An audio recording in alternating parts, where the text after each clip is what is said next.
Munoinyomberei masvingo asi. Kupunjira kusora guta hona mvura ichanai. Rakatanga kumira mbikiti kwenyu achiri makombo.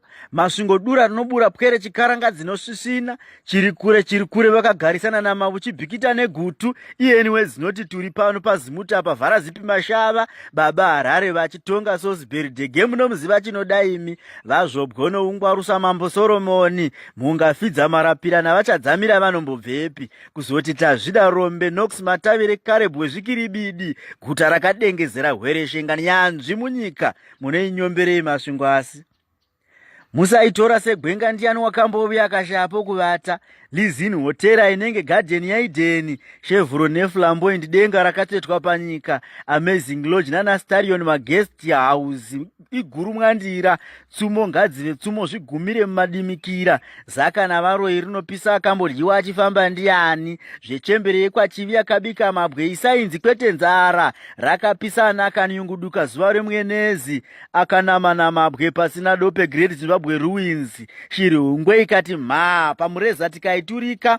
Mureza wamasvingo ukanzi mureza wenyika, nyika ndo yedu. Kubva paZimbabwe ikanzi Zimbabwe nyika tikatumidza. Matombo tikaturika pamari munotamba nemasvingo vakomana. Rushoka rwaMwari kudhinda paruware ryangwe toinda barabwe. Zvitubu zvomagopero njuzu kwazinogezana misana tichivona. Haikurukuru rweZimbabwe pasina masvingo.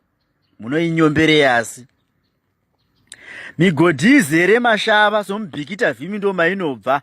Pana mushandike bhani madiridziro mugariro. Manjerenje siya dhem tokwe mukosi manyuchi mutirikwi. Madhamu ane yakati weke mvura kuchena kwete kwenyu kuna masuweji. Todiridzira nzimbe Lovewood nyika shuga yobwira. Yebukai nyama yakarwisanisa varungu Britain imombe dzemwenezi. Sandi kuonekerwa zvemasvingo kuzvidorongodza. Asi kuti kwenyu koko muzivevo. Munoivengerei imi. Masaiboko haru rwamandere madora mazhanje chorichoto nenzviru makwakwa. Muramba kusakara nomuchemedza mbuya zvizere nemamwa. Guchukwa rinobika kupwere dzakatsveruka. Mibati yamavoko zvigaro zvuma nezvivezwa unyerenyere. Mbende mhande Jerusarema muchongovoyo uyai muzvionere. Semwenezi kwachitanga kune chembere dzinosvetuka mudenga semhandara kana mwenga usiku bwokutanga.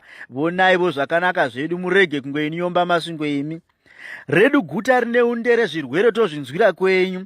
Guta risina mhere mhirishonga nekupondana. Zvichida minamato yembungo kwamutende handiri muno. NeJerusarema riri muno kwaJimmy. Great Zimbabwe University vazvobwa pamakaumba bwaro tendwai. Chikoro chavasina meso kapota vasingawi mogenista. Vanorwara nepfungwa ngoma huru iri kuno. Vane pfungwa dzinopisa muti murefu tinayo pano. Pamushana gokomere mutendi sendandoni mazita makuru. Gona renzeunde redu kutandara nemhuka zvedu. Kupunjira kunyomba masvingo bikai doro. Kutuka mai watanda botso revururai hona nyika ichafambi. Munoinyanyira pa social media imi. Munomboinyomberei masvingo asi. Muzinda wavarozvi vachizogurirawo vairangara.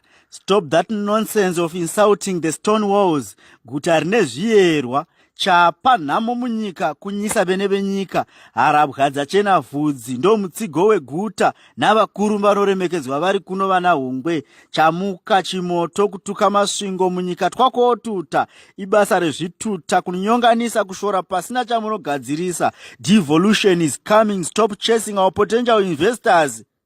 Mukomana wechidiki ndikamusiya ndingareswa. Handiti unobva ubhikita ipapa ndo pakafushirwa rukuvhute. Hechoko chitsvambe ananyanduri kwenyu kunei. Asi munomboisorerei masvingo imi. Nyanduri wenduri zinoti turi. Poetry is life. 0779 6099 00. Facebook Ngoni Paradzahova. Munoisorerei masvingo imi. Ndikuhwei futi pa social media.